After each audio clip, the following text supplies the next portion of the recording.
तो हम शुरुआत करते हैं हमारे सबसे पहले कॉन्सेप्ट की, जिसका नाम है the concept of capital. Capital का मतलब क्या होता है? सी कैपिटल को समझने के लिए सबसे पहले आपको ये समझना पड़ेगा, अकाउंट्स के अंदर जब हम अकाउंट्स की शुरुआत करते हैं तो अकाउंट्स में सबसे इंपॉर्टेंट चीज है कि ये समझ में आना कि बिजनेस और बिजनेसमैन दोनों अलग है, बिल्कुल अलग है, जिनका आपस में कोई भी रिलेशन नहीं है। बिजनेस और बिजनेसमैन दोनों आपस में अलग होते हैं। आप सपोज करिए कि मेरा नाम सचिन है, ठीक है, मेरा नाम सचिन है और मेरा एक फ्रेंड है राहुल, ओके। या फिर एक और एग्जांपल लेते हैं, मेरा नाम सचिन है और मेरे बिजनेस का नाम है सचिन एंटरप्राइजेस, ठीक है। तो सचिन अलग है और सचिन एंटरप्राइजेस अलग है। अकाउंट्स की नजर में सचिन और सचिन एंटरप्राइजेस दोनों डिफरेंट डिफरेंट है और दोनों को हम एक साथ कंसिडर करेंगे भी नहीं। और सचिन के अकाउंट्स अलग बनेंगे और सचिन एंटरप्राइजेस के अकाउंट अलग बनेंगे। ये बात बहुत इंपॉर्टेंट बात है। इसी बात के ऊपर हमारे आगे के सारे कॉन्सेप्ट टिके हुए हैं। हमें कभी भी ओनर को और बिजनेस को एक नहीं समझना। ओनर और बिजनेस दोनों डिफरेंट होते हैं। ओनर के अकाउंट्स हम अलग बनाते हैं और बिजनेस के अकाउंट्स हम अलग बनाते हैं। जब आप अकाउंट्स करते हो, आई मीन +1 या +2 में जब आप अकाउंट्स कर रहे होते हो, तो नॉर्मली हम बिजनेस के अकाउंट्स बना रहे होते हैं, ओनर के अकाउंट्स नहीं बनाते।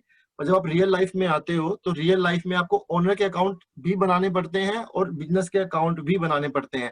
तो यानी अगर मैं ये वाला एग्जांपल लूं तो सचिन के अकाउंट्स अलग बनेंगे और सचिन एंटरप्राइजेस के अकाउंट अलग बनेंगे, पहली बात। तो अब कैपिटल क्या है? कैपिटल का मतलब है anything anything which is given bye anything which is given by the owner to the business is called as capital। Business owner business को कुछ भी देता है, वो बिजनेस के लिए कैपिटल है। फॉर एग्जांपल, अगर मैं ओनर हूं और सचिन एंटरप्राइजेस मेरा बिजनेस है, तो अगर मैंने अपने बिजनेस को अपने घर का फर्नीचर उठा के दे दिया, तो सचिन एंटरप्राइजेस के लिए वो फर्नीचर कैपिटल है। मैंने अपना मोबाइल सचिन एंटरप्राइजेस को दे दिया, तो सचिन एंटरप्राइजेस के लिए वो मोबाइल भी कैपिटल है। मैंने अपनी स्कूटी सचिन एंटरप्राइजेस को दे दी। मैं सचिन हूं, मैं ओनर हूं और मेरे बिजनेस का नाम है सचिन एंटरप्राइजेस। तो ऑफ कोर्स मैं जो जो भी अपने घर से सचिन एंटरप्राइजेस को देता रहूंगा, वो सब सचिन एंटरप्राइजेस के लिए कैपिटल है। इसमें एक बात ये भी है कि मैं एक नेचुरल पर्सन हूं और सचिन एंटरप्राइजेस एक वर्चुअल पर्सन है, एक नॉन लिविंग पर्सन है। तो बिजनेस एक आर्टिफिशियल पर्सन होता है और ओनर नॉर्मली एक ओनर ओनर आर्टिफिशियल भी हो सकता है, ओनर नेचुरल भी हो सकता है। पर आप ये मेरे केस में ओनर एक नेचुरल पर्सन है। तो मैं कुछ भी दूंगा बिजनेस को, वो बिजनेस के लिए कैपिटल होगी। सबसे इंपॉर्टेंट बात यह है। नॉर्मली हम ये समझते हैं कि ओनर जब कैश देता है तो बिजनेस उसी को कैपिटल मानता है। नहीं, ऐसा नहीं होता। ओनर के घर से, ओनर की जेब से कुछ भी अगर बिजनेस के पास गया, बिजनेस के लिए वो कैपिटल होगी। अच्छा, वो बिजनेस के लिए तो कैपिटल है, पर वो वही आइटम ओनर के लिए क्या है? अगर मैं मेरे घर का फर्नीचर सचिन एंटरप्राइजेस को दे रहा हूं, तो सचिन एंटरप्राइजेस तो के लिए तो वो कैपिटल है। वो मेरे लिए क्या है? मेरे लिए वो इन्वेस्टमेंट है। मैं उसको इन्वेस्टमेंट बोलूंगा। तो जो चीज ओनर के लिए इन्वेस्टमेंट है, वही चीज बिजनेस के लिए कैपिटल है। इसमें कोई डाउट है? आगे बढ़ते हैं। अब अब कैपिटल कैपिटल आपने दे दी, मैंने बिजनेस को कैपिटल दे दी और बिजनेस ने ले ली। तो अब इसका मतलब ये नहीं है कि वो आइटम बिजनेस की ही हो गई। ऐसा नहीं होता। बिजनेस उसको अपनी एक इंटरनल ऑब्लिगेशन, इंटरनल लाइबिलिटी मान के चलता है। अब यहाँ पे कॉन्सेप्ट आता है कि लाइबिलिटी का मतलब क्या होता है। What do you mean by liability? तो liability, yes sir, good, go ahead. Sir, actually, you're not audible. Like your voice is lagging. Oh, sorry. Okay, okay.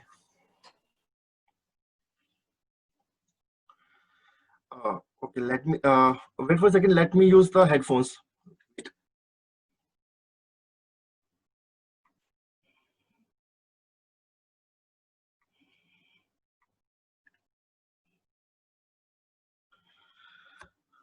Okay. Now better voice or same? Yeah, yeah, it's okay. Okay, okay. ठीक. So हम capital पे थे. So we were on capital. So I told you कि capital का मतलब है कि जो पैसा जो anything which is given by the owner to the business is called capital. Anything, it can be anything, it can be cash or it can be kind, it can be anything which belongs to the owner and that the owner is giving to and the owner is giving to the business. यहाँ पे एक सबसे important बात है कि जब हम ये कह रहे हैं कि ओनर और बिजनेस दोनों डिफरेंट है, तो यानी जब ओनर बिजनेस को कुछ देता है तो वो बिजनेस के लिए लाइबिलिटी है, और बिजनेस के लिए ऑब्लिगेशन है कि बिजनेस को वो आइटम वापस करनी पड़ेगी ओनर को. तो अगर ओनर ने मैं जैसे कि मैंने आई एम द सचिन और मैंने वो आइटम सचिन एंटरप्राइजेस को दी है, मेरी स्कूटी मैंने सचिन एंटरप्राइजेस को दी है, तो बिजनेस के लिए वो कैपिटल है पर वो लाइबिलिटी भी है कि वो एक टाइम के बाद बिजनेस को मुझे वापस करनी ही पड़ेगी. एंड दैट्स व्हाई हम कैपिटल को अकाउंट्स में इंटरनल लाइबिलिटी भी बोलते हैं. So the capital is the internal liability of the business towards the businessman. Capital और लाइबिलिटी का मतलब क्या होता है? Anything which we owe. Anything which we owe. Liability का मतलब है कि हमें कोई ऑब्लिगेशन है. अगर मैंने किसी से 100 रुपए उधार लिए हैं, मैंने मेरे फ्रेंड राहुल से 100 रुपए उधार लिए हैं और मुझे तो मेरी वो ऑब्लिगेशन है कि मुझे राहुल को वो पैसे वापस करने हैं. अगर मैंने मेरी फ्रेंड नेहा से एक बुक ली है कुछ दिन पढ़ने के लिए, तो वो मेरी ऑब्लिगेशन है, वो मेरी रिस्पॉन्सिबिलिटी है, वो मेरी लाइबिलिटी है कि मुझे वो बुक वापस करनी है. वो बुक मेरी नहीं है, वो बुक मुझे वापस करनी है. तो लाइबिलिटी का मतलब ये होता है कि एनीथिंग विच वी ओ. हम अगर हमें किसी को कुछ देना है तो वो हमारी लाइबिलिटी है. And again that can be in the form of cash and that can be in the form of kind. वो किसी भी फॉर्म में हो सकती है. तो यहाँ पे इंपॉर्टेंट कॉन्सेप्ट ये था कि बिजनेस के लिए कैपिटल जो है, बिजनेस के लिए कैपिटल इंटरनल लाइबिलिटी रहेगी हमेशा.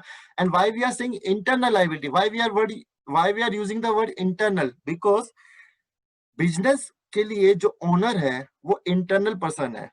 Owner is an internal person for the business. तो आउटसाइडर्स कौन हुए? एक्सटर्नल कौन हुए? जैसे कि बैंक्स. अगर बिजनेस बैंक से उधार लेता है, बिजनेस किसी फाइनेंशियल इंस्टीट्यूशन से उधार लेता है, बिजनेस किसी थर्ड पार्टी से उधार लेता है, तो उसको हम एक्सटर्नल लाइबिलिटी बोलेंगे. पर जब बिजनेस ओनर से कुछ लेता है तो उसको हम इंटरनल लाइबिलिटी बोलेंगे या फिर कैपिटल बोलेंगे. तो internal liability and capital is one and the same thing. दोनों में दोनों सिनोनिम्स है आपस में. ठीक है.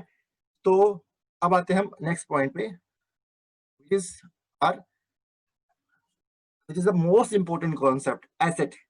So आपने मैं आपको एक चीज बताता हूँ. एसेट को समझने के लिए ना आप एक सेकंड के लिए अकाउंटेंसी से हट जाइए.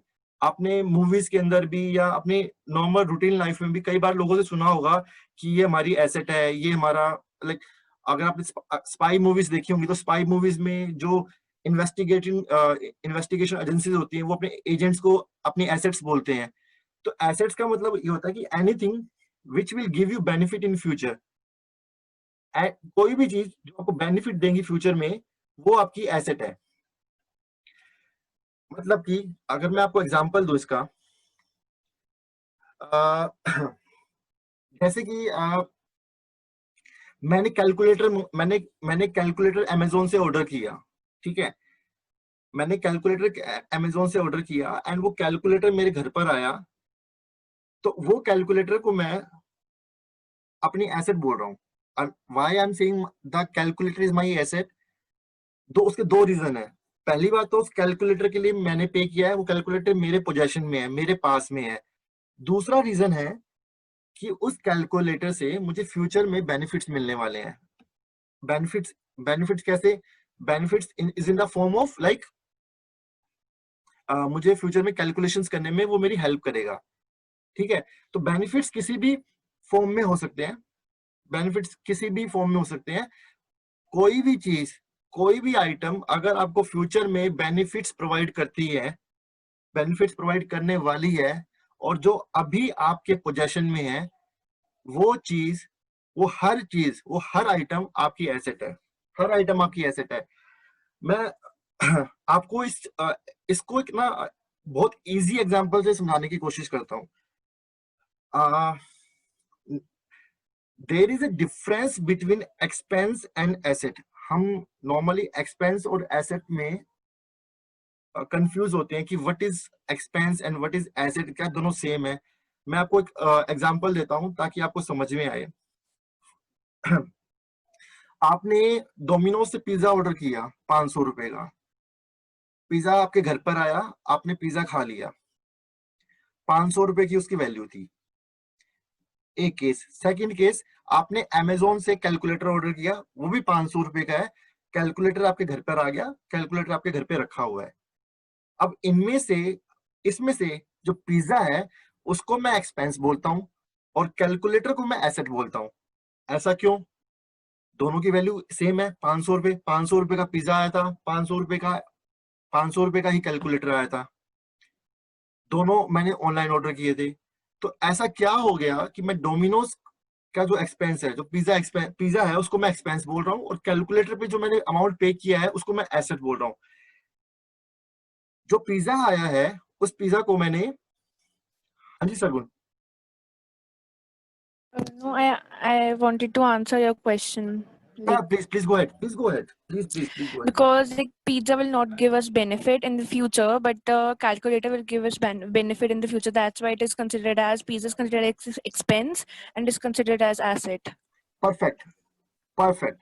Bingo. यही, this is the answer. This is the answer कि पिज्जा हमें फ्यूचर, पिज्जा खा लिया, पिज्जा खत्म, अब पिज्जा से बेनिफिट नहीं मिलने वाला, पिज्जा गया पेट के अंदर। पर जो कैलकुलेटर है, कैलकुलेटर आज भी हमारे पास में है, कल भी हमारे पास रहेगा और परसों भी हमारे पास में रहेगा। तो कैलकुलेटर हमें फ्यूचर में बेनिफिट्स देगा, और यही तो एसेट की डेफिनेशन है। Anything which will give you benefit in future is your asset. जिससे बेनिफिट मिल चुका है वो आपकी एसेट नहीं है। इसका मैं एक बहुत आसान एग्जांपल देता हूं, मैं आपको एक बहुत इजी एग्जांपल। आपको ये एग्जांपल, आपके घर में आइसक्रीम का टब आया, आइसक्रीम का टब आया, और वो 1 केजी आइसक्रीम थी।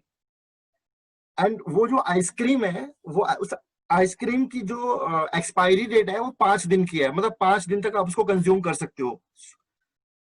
आपने जब वो आइसक्रीम आई, तो उस आइसक्रीम, आपने उस आइसक्रीम को खाया नहीं, फर्स्ट डे नहीं खाया, तो यानी अभी भी वो आइसक्रीम आपके लिए एसेट है, क्योंकि अभी तक आपने उसके बेनिफिट लिए नहीं है, आपको उसके बेनिफिट मिलने वाले हैं।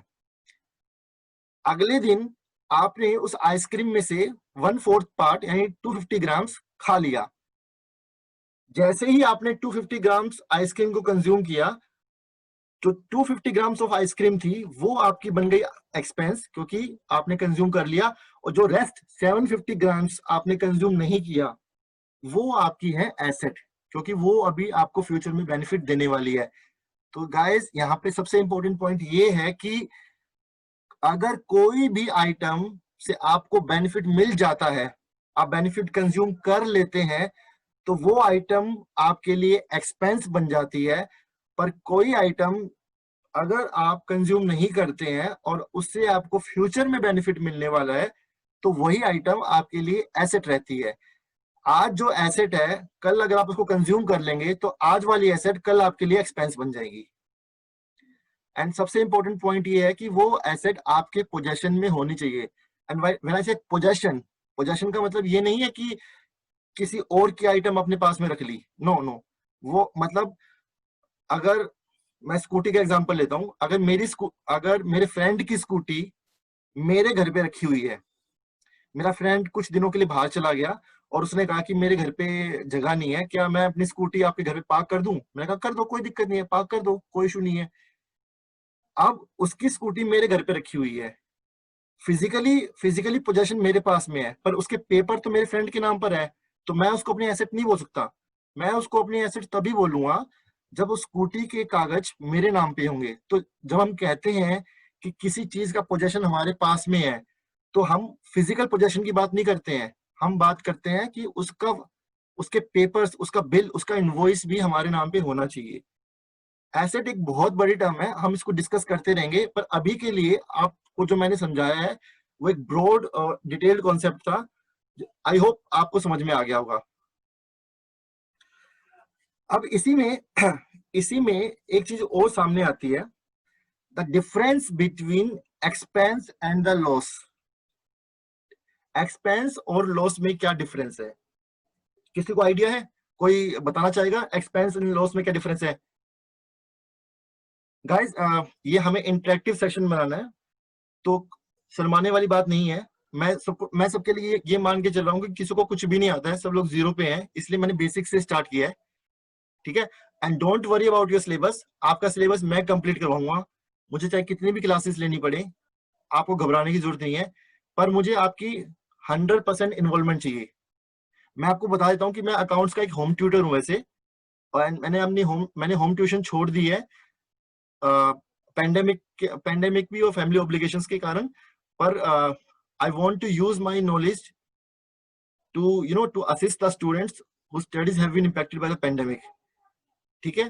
तो आई वांट कि आप लोग जितना जितना मेरे से पूछे उतना आप लोगों के लिए बेनिफिट होगा, ठीक है। तो anybody who would like to answer what is the difference between expense and expense and the losses, expense and the losses, sorry. Yeah, Sargun, please. Expense is the cost which is incurred for generating revenue, and loss is the cost for expenses over its revenue. Like it is incurred for generating, and it is like over its revenues. Loss. Okay. Like okay. I don't know the exact. Let me give you the main difference. Let me tell you the main difference, exact difference. मैं आपको एक example देके बताता हूँ सरगुन, और आप सबको मैं एग्जांपल देके बताता हूँ। आप लोग मैकडी में बर्गर खाने के लिए गए, ठीक है। तो मैकडी में गए आप बर्गर खाने के लिए, मैकडी में अपने ऑफ कोर्स सबको पता है कि सेल्फ सर्विस है वहां पे। आप गए काउंटर पे, आपने अपनी मील ऑर्डर की और आपने पे किया और अपने वो ट्रे उठाई और अपनी सीट की तरफ आ रहे हो। जब आप अपनी सीट पे आ रहे हो, रास्ते में आपकी किसी से टक्कर हो गई और वो जो मील थी आपकी, वो जो ट्रे थी, वो नीचे गिर गई, ठीक है। आप उसके लिए आप मैकडी तो रिम्बर्स करेगा नहीं, क्योंकि मैकडी तो आपको ट्रे दे चुका है और मैकडी को आप पैसे दे चुके हो। ये है लॉस। लॉस क्यों है? जहां पे आपने पे किया और आपको बेनिफिट भी नहीं मिले, पे करने के बाद भी आपको बेनिफिट नहीं मिले, इसको कहते हैं लॉस। एक्सपेंस क्या होगा? इसी एग्जांपल को लेते हैं। आप मैकडी में गए बर्गर खाने के लिए, आपने काउंटर पे किया, आपने ट्रे उठाई, अपनी मील उठाई, आप आ रहे हो अपनी सीट की तरफ, रास्ते में कोई टक्कर नहीं हुई, आप अपनी सीट पर आए, आपने सीट पे बैठ के आराम से अपनी मील को एंजॉय किया, खाया, ये है एक्सपेंस। मतलब जब आपने पे किया और पे करने के बाद आपको उसके बेनिफिट भी मिल गए, इसको बोलते हैं एक्सपेंस। और लॉस कब बोलते हैं? जहां आपने पे किया और पे करने के बाद भी आपको बेनिफिट नहीं मिलते, इसको कहते हैं लॉस। Clear guys? अब मैं यहाँ पे हमने डिस्कस किया concept of capital, concept of separate legal entity, like business and businessman both are separate legal entities. Concept of asset, difference between asset and expense, difference between expense and loss. अब हम आते हैं हमारे next concept पे। अब तक किसी को कुछ पूछना है? किसी को कोई डाउट है? पूछना है कुछ? No sir. ठीक है, अब आते हैं नेक्स्ट पे, लाइबिलिटी। लाइबिलिटी का कॉन्सेप्ट मैंने कैपिटल के टाइम पे ही शुरू कर दिया था, अब मैं उसको आगे कैरी फॉरवर्ड कर रहा हूँ। सो लाइबिलिटी का मतलब है anything which you owes to outsider is called as liability. So हमेशा यहाँ पे आप एक बात याद रखना, एक बहुत इंपॉर्टेंट बात है जो आपको समझनी होगी और आपको पता होनी चाहिए. अकाउंट्स में जब हम लाइबिलिटी वर्ड यूज करते हैं, सिर्फ लाइबिलिटी वर्ड जब हम यूज करते हैं तो will literally mean external liability. इसका मतलब है कि हम सिर्फ और सिर्फ एक्सटर्नल लाइबिलिटी की बात कर रहे हैं. Total liability is equal to internal liability plus external liability. Business की total liability is equal to internal liability plus external liability. Internal business कौन है? सचिन एंटरप्राइजेस. सचिन एंटरप्राइजेस ने अगर सचिन से कुछ लिया है तो सचिन एंटरप्राइजेस की वो इंटरनल लाइबिलिटी है. पर सचिन एंटरप्राइजेस ने अगर एचडीएफसी बैंक से उधार लिया है तो सचिन एंटरप्राइजेस की जो एचडीएफसी बैंक की तरफ लाइबिलिटी है that is called as external liability, और you can say plain liability word. So here जब हम लाइबिलिटी वर्ड यूज कर रहे हैं, जो हम यहाँ पे लाइबिलिटी वर्ड यूज कर रहे हैं, का मतलब है कि हम सिर्फ और सिर्फ एक्सटर्नल लाइबिलिटी की बात कर रहे हैं. तो हमेशा याद रखना गाइस, जब भी आप अकाउंट्स में कभी भी अपने करियर में जहां भी आप सिर्फ लाइबिलिटी वर्ड पढ़ें तो आपको ये समझना है कि इसके साथ में एक इनविजिबल एक्सटर्नल भी लिखा हुआ है. लाइबिलिटी इसलिए यहाँ पे मैंने लिखा है कि anything which you owes to outsiders, जब आप किसी चीज को आउटसाइडर्स को ओ करते हैं. अब इसको मैं आपको एक एग्जांपल देके समझाता हूँ. जैसे कि मैं किसी भी एक स्टूडेंट का एग्जांपल लेता हूँ. मान लो लेट्स से दिव्या का एग्जांपल लेते हैं. सो दिव्या की बर्थडे पार्टी है और दिव्या को अपनी बर्थडे पार्टी के लिए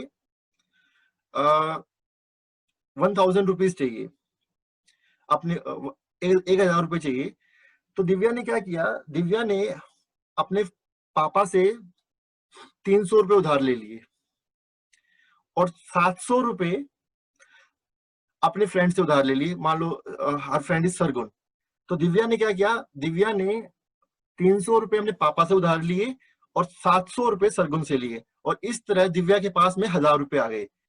तो अगर मैं दिव्या के पॉइंट ऑफ व्यू से बात करूं तो दिव्या के पॉइंट ऑफ व्यू से जो 300 रुपए हैं जो उसने अपने पापा से लिए हैं, दिव्या के लिए वो इंटरनल लाइबिलिटी है. क्योंकि दिव्या ने जब अपने पापा से लिए थे तो दिव्या ने ये कह के लिए थे कि पापा मैं आपको ये नेक्स्ट मंथ पॉकेट मनी में से वापस कर दूंगी, अभी मेरा खर्चा आ गया है और मेरे पास में जो पैसे हैं वो बचे नहीं है, आप मेरे को 300 रुपए दे दो मेरी बर्थडे पार्टी के लिए, मैं आपको ये पैसे नेक्स्ट मंथ वापस कर दूंगी. तो जो दिव्या ने 300 रुपए अपने पापा से लिए हैं वो 300 रुपए दिव्या के लिए इंटरनल लाइबिलिटी है. और जो दिव्या ने सरगुन से 700 रुपए लिए हैं, क्योंकि सरगुन जो है वो घर की मेंबर नहीं है, वो आउटसाइडर है. तो दिव्या ने जो सरगुन से लिए हैं वो सरगुन से लिए हुए 700 रुपए दिव्या के लिए वो एक्सटर्नल लाइबिलिटी है, और we can say it liability only. और तो यानी यहाँ पे अगर मैं टेक्निकली अकाउंट्स की लैंग्वेज में बात करूं तो जो 300 रुपए है वो दिव्या के लिए कैपिटल है और जो 700 रुपए हैं वो दिव्या के लिए लाइबिलिटी है. गाइस मैं फिर से बोल रहा हूँ, capital is called as internal liability and liability is called as external liability, and a total liability of the business is equal to internal liability plus external liability. यहाँ पे किसी को डाउट है?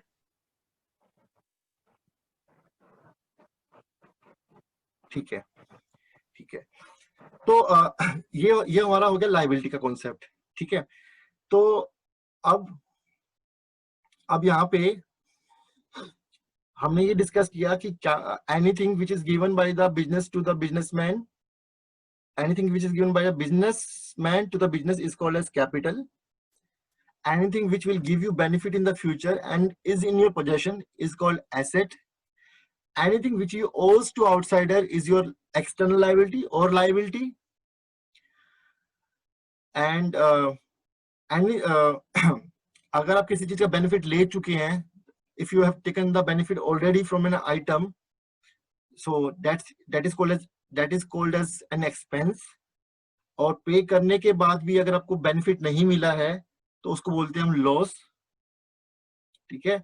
और the total liability of the business, liability का मतलब obligation, your responsibility, anything which you owes either to the outsiders or to the insiders.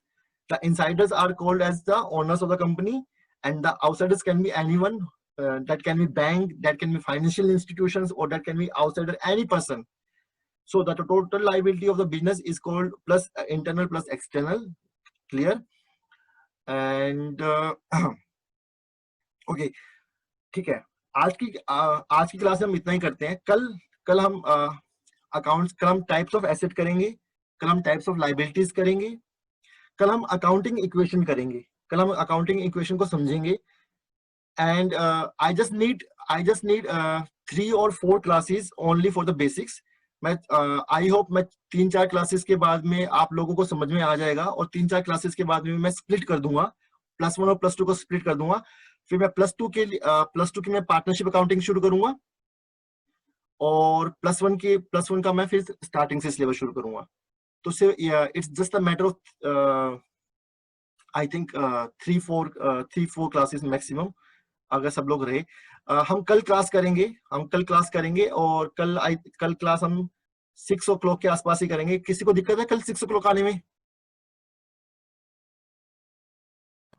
No sir. ठीक है, तो कल हम 6 o'clock क्लास करते हैं. मैं आपको I will share the link with you, और मैं आपको असाइनमेंट्स भी भेजा करूंगा. ठीक है, and I need active involvement in the assignments. ठीक है, ओके ठीक है गाइस. आपके कोई डाउट्स हो, please feel free to ping me on WhatsApp. कोई इश्यू नहीं है, डोंट हेजिटेट. एंड अभी कुछ सीट्स, अभी सारे स्टूडेंट्स एनरोल नहीं हुए हैं, तो I will request everyone to please share the link with your friends so that everyone can get benefit from the classes, and there are no charges. Please feel free. कल मिलते guys. We'll see you tomorrow. All the best. Take care.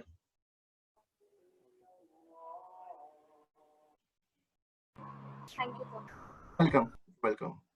Thank you, sir. Welcome.